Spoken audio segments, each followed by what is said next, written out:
Hello and welcome. Thank you so much for joining me today. My name is Dee Dee Dayton and I'm with Cylance. Joining me is Rocky DiStefano from Jask, and we're thrilled to announce a new partnership. Tell us a little bit about what you guys do. Tell us a little bit about Jask and what you've brought to the table. Sure. So with Jask, we bring something called ASOC, which is our Autonomous Security Operations Center, to the market. The idea here is to automate what the security analyst does. We're going to take away their pain of validation and activities that really are mundane and should be done differently. And we're going to expand their view, give them more information, more context, so they can make better decisions. Cylance is traditionally known for our ability to use AI and machine learning, and we were really the first to bring that to cybersecurity. So what we're doing now is extending our platform, extending our reach into the network, and now tapping into a whole new layer of security, which you guys have already had deep knowledge of. The whole reason we're formed as a company, right, is to free the analyst, right? Today they do activity around validation, right? That's the easiest way to phrase this. They spend time digging between tools and losing context because they're keeping it in their head. I've got to bounce from one tool to 2 to 3 to 4 to 12 to gather all this information and bring it to one place. With Jask and with Cylance, all this information together, they only have that one place to start with. Our goal here, though, is instead of an analyst spending 80% of their time on validation activities, I would much rather them spend 80% of their time hunting the next use case, defining what is the next thing we should be looking at to protect our enterprise. The analyst is the smartest person in the room. The tools should enable that to be even more successful.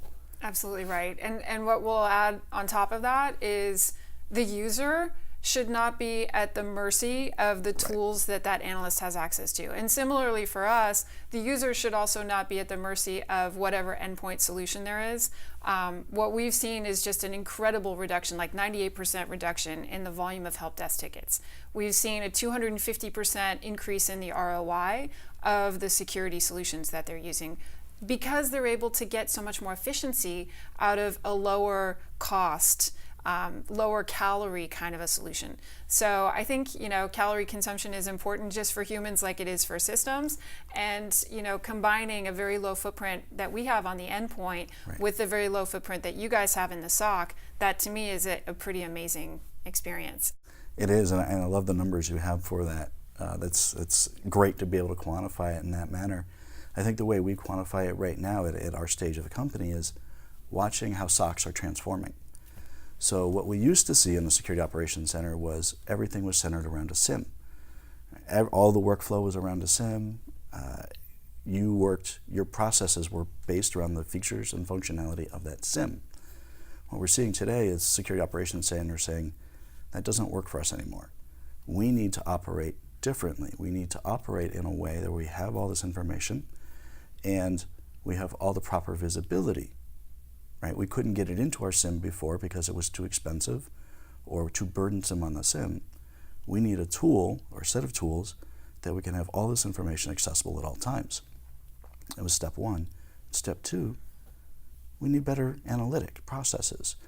Today our analytics are very inflexible. We need to be able to change. So what we're seeing in security operations centers is people saying, what would life look like without my SIM or if I augmented my SIM?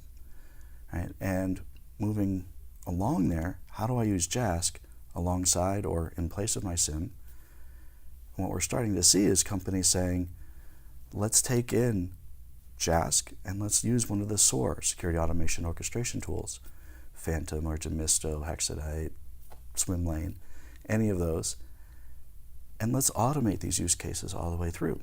Let's use Jask to automate all of the analysis and all the decision making, and let's automate the remediation process one at a time through a tool, through SOAR. Therefore, moving SIM to the use cases it's good for, and moving these higher value use cases out of the SIM and into other tools. Rocky, thanks so much for coming in to join us. We really appreciate having you. Really excited about what we have to bring to the table at RSA. Thank you.